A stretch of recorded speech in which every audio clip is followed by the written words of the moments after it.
नमस्कार मंडळी, मी आपल्यासाठी एक थोडीशी माहिती घेऊन येते. मला विचारायचं आहे, आपण रोज गोळ्या, रोज तपासणी या सर्वपासून आपण त्रस्त आहात का? रोजचे इन्शुलिन चेकअप, रोज आपली शुगर कमी आहे की जास्त आहे याची चिंता आणि भरमसाठ गोळ्या हा आपला दिवसाचा पराक्रम काय आहे यावरती सोल्युशन.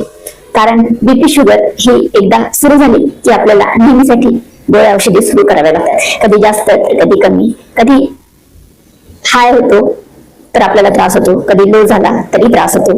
डॉक्टरांनी आपल्याला जन्मभरासाठी ह्या गोळ्या सोबत लावून दिलेल्या आहे. मंडळी, आपण यापासून वाचू शकतो कारण नैसर्गिक उपाय आपल्या बीपी आणि शुगरला कंट्रोलमध्ये करून आपल्याला एक नैसर्गिक जीवन देऊ शकते. परंतु यावरती आपला विश्वास असणे खूप गरजेचं आहे. आम्ही आपल्यासाठी एक आयुर्वेद कॅम्प, ज्यामध्ये आपला बीपी आणि शुगर कसा नॉर्मल करता येईल.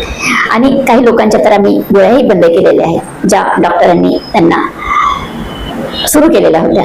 स्वतः आमचा रिझल्ट त्यांना मिळाल्यानंतर स्वतः डॉक्टरांनी बीपी आणि शुगरच्या गोळ्या पण कमी केलेल्या आहेत. आपल्याला जर का असं काही हवं असेल आणि याबद्दल जास्त माहिती पाहिजे असेल तर तुम्ही आम्हाला कॉन्टॅक्ट करू शकता आणि आपलाही बीपी, शुगर, कोलेस्ट्रॉल आणि अशा काही बिमाऱ्या ज्याच्यावरती आपण नियंत्रण करू शकता. तर आपल्या आयुर्वेदामध्ये असे भरपूर उपाय आहे, परंतु आजपर्यंत कोणी याच्यावरती जास्त विश्वास ठेवला नाही. परंतु आमच्याकडे जे आज आमच्या पेशंटला रिझल्ट मिळतात आहे ते बघून तुम्ही नक्कीच विश्वास ठेवाल. तर मंडळी, आता आपण अधिक माहितीसाठी आम्हाला आपले डिटेल्स आणि आपली माहिती आमच्या व्हॉट्सअप ग्रुपला पाठवायची आहे, जेणेकरून आम्ही आपल्याला एक चांगलं मार्गदर्शन करू शकतो.